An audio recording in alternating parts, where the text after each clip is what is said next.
अस्सलाम अलैकुम प्यारे मुसलमानों। रमज़ान मुबारक। मैं मारिया हूँ और आप सबके ढेर सारी दुआएं। अल्लाह करे ये बाबरकत महीना आपके घर में सुकून, रहमत और खुशियों की बारिश ले आए। आपकी हर सहरी आसान हो, हर इफ्तार कबूल हो और हर दुआ आसमान तक पहुँचकर कबूलियत बन जाए। अल्लाह आपको सेहत कामिला, ईमान की मजबूती, रिज़्क़ हलाल में कुशादगी, घरों में बरकत, औलाद की हिफाजत और दिलों में नूर अता फरमाए। अल्लाह आपकी इबादतें कबूल करे, परेशानियां दूर करे और नसीब में आसानियां लिख दे। आपके घर को हमेशा अमन, खुशहाली और रहमतों का मस्कन बनाए। अगर कभी मेरी तरफ से कोई कमी या गलती हुई हो तो दिल से मुआफ़ कर दें। अगर आप भी किसी से नाराज़ या गुस्सा हैं तो सबको अल्लाह ताला की रज़ाकी के लिए मुआफ़ कर दी, इससे अल्लाह पाक भी आपसे खुश होगे।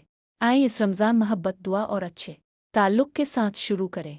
अल्लाह आपको सेहत, रिज़्क़ में बरकत और दिल का सुकून अता फरमाए। रमज़ान मुबारक। मुझे भी दुआओं में याद रखना।